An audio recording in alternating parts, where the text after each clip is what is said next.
Welcome back to Digest Diary Day 2. Oh man, it's a little bit later in the afternoon today. Didn't uh, just kind of felt middle of the road today, mentally somewhere between Socrates and a golden retriever. Physically, somewhere between athletic and I sit too much. As you can hear my chair, right? Um, I got up early this morning, got out, got my 4 miles of walking done around the Lakewood Mall, and I had to watch a movie for my one of my classes, one of my college classes. I have to write a paper on it now, and I just got done with that not too long ago, and then I'm sitting there remembering, oh yeah, I need to make a video for today, and so here I am. My word for the day is stick to itiveness. Why? And is that really even a word? I don't know. Because I want to do this every day. And, I'm not going to be too legalistic if I forget to do it one day or just don't feel like doing it. That philosophy comes from rule number 62. I'll have to tell you about that on some other day. But, you look at me and you'll see today I haven't shaven yet. Even I'm wearing one of my beanies, and that's just because it's like it's like 59 degrees today here in Southern California, and quite frankly, here that feels kind of cold. Um, but I took some notes while I was doing my walking around the mall on my Google, what do they call it? Google Keep Notes thingy application or whatever.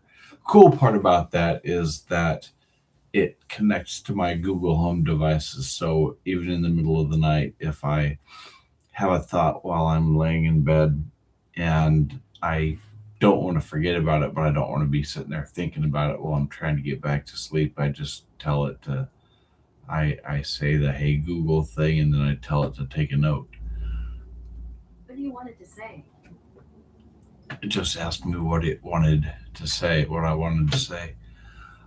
Anyways, I thought to myself, how much time do we actually spend talking to ourselves in our head daily?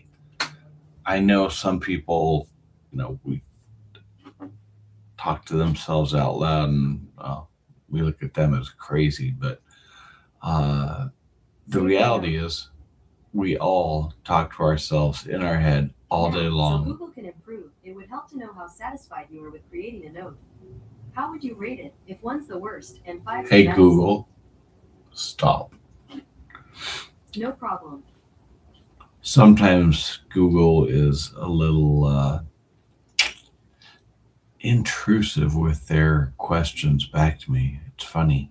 Anyways, how much time do you spend talking to yourself in your head? I spend all day having a conversation in my head, and it even makes me wonder if people that spend more time thinking, do we actually use more calories, because our brain uses a tremendous amount of the calories that we consume on a daily basis, a very large portion of them. And I couldn't imagine living a day with just no words in my head. What would that even sound like?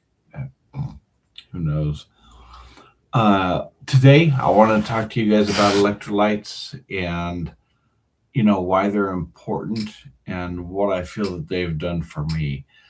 The main electrolytes that most people are aware of are potassium, chloride, sodium, magnesium, calcium. What else? What else here? I had them all listed out. Phosphorus, magnesium, and those are the main six that we need the most of. There are some other smaller ones to lesser degrees. And I think most people are definitely familiar with electrolytes in the sense of, say, Gatorade. That was my first real experience with them as a little kid playing soccer. All I know is the cool kids got to drink Gatorade, the not so cool kids had to drink water or some other kind of juice, maybe Tang. Uh, anyways, the I know a lot of people when they think about electrolytes, they think about salt, and the reality is salt is very important for us. But potassium is the Mike Tyson, if you will, of electrolytes, and it's the one we need the most of, 3,400 milligrams in a day. To give you an idea, a serving of milk or coconut water contains about 410 milligrams per day. So, if you want to get your daily dose of potassium in milk, you'd need to drink, I'm just trying to do the math here in my head, like more than half a gallon. Same thing with coconut water. I think you'd have to eat somewhere like 12 to 16 bananas just to get enough potassium. And I, I don't know about you, but dude, seriously, the amount of produce you would have, or even milk that you, or coconut water that you'd have to take down on a daily basis seems like almost an impossibility to get 3,400 milligrams of potassium per day if you're a man, 2,600 milligrams per day if you're a woman. And honestly, I try to, but I don't force feed myself to get to that number because the common sense tells me don't overdo anything. But yet I still struggle to get anywhere even near that amount. And now I'm being very mindful about it, and I'm being very attentive to it. Uh, the main reason for potassium, the why you need it question is because it regulates blood pressure and prevents muscle cramps. It's also the main electrolyte that you find inside of cells, and that, in contrast to sodium, that you find outside of the cells of the body. And so, just imagine you have the cells inside your body, and you have the extracellular fluid on the outside. Okay, like this bottle of water. The fluid inside the cells is, you have potassium as the primary electrolyte. The fluid that's on the outside of the cells would be sodium, and that's what they refer to as the sodium potassium pump, and the two regulate each other. If fluid needs to leave, something needs to leave the cell, uh, the pump activates so that they can go back and forth. Um, Chloride is the number two electrolyte that we need, about 2,300 milligrams per day, and most people think about that in their salt intake because their salt intake is sodium chloride. And the top sources for that are table salt, seaweed, tomatoes, and celery. But the reason we need that is for fluid balance, and it's a key component to stomach acid, that good old hydrochloric acid for proper digestion. The third electrolyte we need the most of is sodium, about 1,500 milligrams per day, the upper limit about 2,300 milligrams per day. And, sometimes it gets a bad rap with relation to uh, blood pressure, but the reality is it's essential for life, and it's vital for life, and it, well, tastes good too on food. Why do we need it? For nerve signaling and to maintain blood volume, uh, and proper blood pressure, as well. Number 4 is calcium. Calcium, our daily goal is to reach about 1,000 to 1,200 milligrams.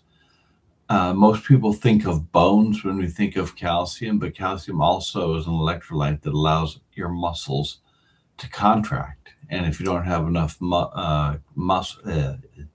if you don't have enough calcium, you're going to have a hard time with muscle function, your heart rhythm, and bone density. Top sources for that are going to be dairy, fortified plant milks, sardines, leafy greens. Myself personally, I prefer to get it from dairy. Why? Because it tastes better than fortified plant milks, sardines, or leafy greens. And the other reason why for me is because I I do my best to avoid what's called oxalate. And I will be talking to you guys about that more in the future. But the plants that have the highest level of calcium in them also tend to have the highest levels of oxalate. And the reason why is because the two of those go together. And that's why those of us that produce kidney stones, end up with calcium oxalate kidney stones because the two of them stick together like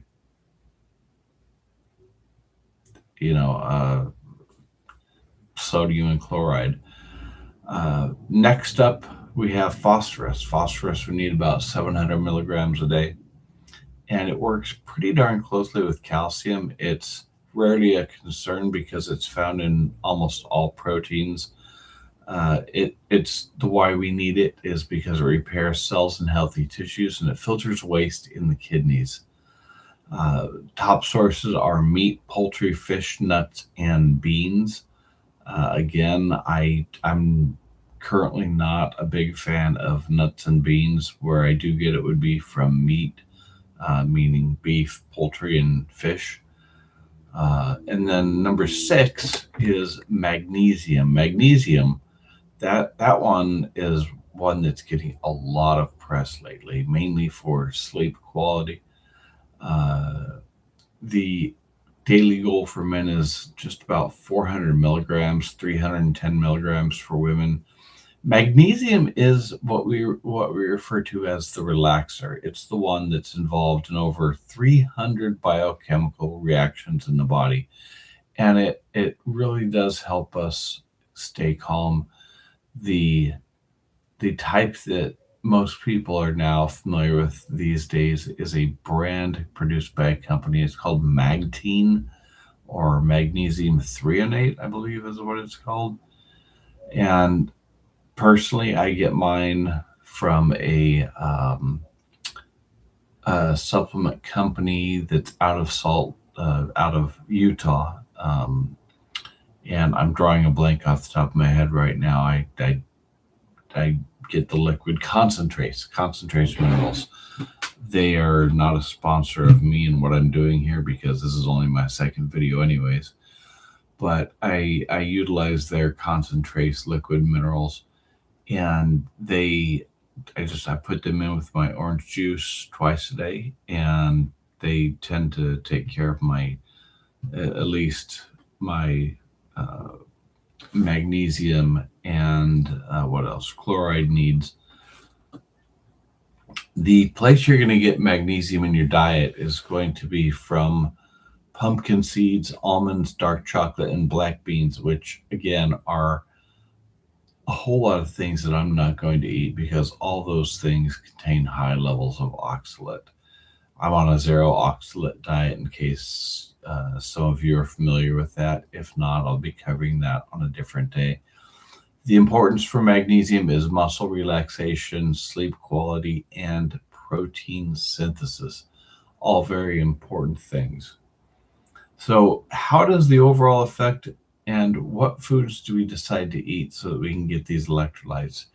And that's been the toughest part for me because I'm really not a big fan of supplements. Supplements to me are like, in a sense, to me, it almost seems like it would be like us trying to add Doritos to our diet for more nutrition. In other words, though it's great that we can get these supplements, we can take supplements if we need to, if we know we're deficient in certain things. But the reality is, do they really provide the same level of what our body needs, you know, compared to how we get it in the way Mother Nature makes the foods that contain it? And I really don't believe that they do. And, at least in some sense, the, for a lot of people out there, they do their best to avoid taking any kind of prescription drugs, yet they'll go to the vitamin store and they'll get like a low dose, basically a low dose version of the same drugs, which you can then get over the counter. And I think of one in particular that here in the United States we're all pretty familiar with, especially if you have trouble sleeping, and that's melatonin. And melatonin is a hormone, and ironically, the United States is the only country in the world that you can get melatonin over the counter. Everywhere else around Earth, you have to actually have a prescription from a doctor, and yet willy-nilly we can take it anywhere up to like 10 milligrams, maybe even more, when I think most people, if any, are prescribed about like 1.5 milligrams. So anyways, personally, the reason I choose to get all of my nutrition from foods is because, to me, it just makes sense. I mean, we didn't have all these supplements and we didn't have prescription drugs until the last century or so. And yet somehow human beings, Homo sapiens sapien, has made it this far. And now all of a sudden we got prescriptions, and I don't think we're actually doing much different or much better. Now, don't get me wrong. I know there are going to be some people out there that disagree with me on this, and that's fine. If your doctor has given you a prescription and it's fixing whatever problem you have, don't change that without talking to your doctor first. For myself, I try to maintain the right kind of diet as I understand that, and expect that my body is going to do what it does best, which is maintain homeostasis. The But back to the whole thing with electrolytes. The reason why I even brought up electrolytes today is because I think they are probably the number one driver that should be able to help you determine what it is you need to eat in your daily diet. And for those of you that are on a carnivore diet, you're going to notice that there are going to be some things here that you may not be able to get so much of on a pure carnivore diet. But the same thing goes with somebody that's on an all fruit diet or a vegan diet or a raw diet. You're going to have a hard time getting enough calcium, unless you eat a lot of spinach, a lot of leafy greens. And the problem is you're still now dealing with this plant defense mechanism called oxalate, which, again, for me, I'm not going to touch that. And I will get back to that in another one of these daily diaries. But, when I look at the daily needs for all these different electrolytes, what it does is it informs me on what I need to be consuming more of, and without giving away what my diet consists of, because the reality is everybody's body has different requirements at different times, and it's not my place to determine for you what your body needs. Your body determines what you need. My body determines what my body needs based on its ability to maintain homeostasis. And that's truly what we need to figure out. We need to be able to listen to our body. We need to know how to read the signals it's sending us. We need to know that pain is our body's way of saying no, stop, don't do that.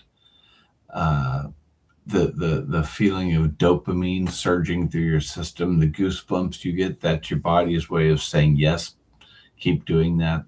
Uh, that's that's what I needed.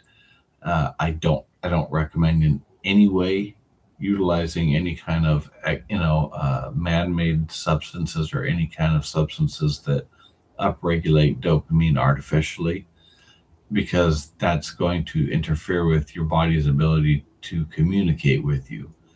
So, anyways, that's pretty much all I have for today. I know I mentioned yesterday that probably one of the main reasons I'm doing this is because I want to leave a record for my kids, my grandkids, my great grandkids, and so on and so forth. I want to leave a record of who I am, but also I'm trying to build a new habit, and that is, keeping a diary, keeping a digest of what it is that I'm thinking about, and putting it out there for other people too, so that maybe some of my ideas are something that can kind of get you thinking outside of a box that you may not have even been thinking of. If you have any questions, feel free to put those in the comments. I'll try to keep up with those as much as I can, and maybe even be able to answer them the next time I make one of these videos, because I really do want to be also helping people out. Eventually, I want to be, once I get through all my schooling, I want to start helping people better understand how to live life, how to get what they need nutritionally.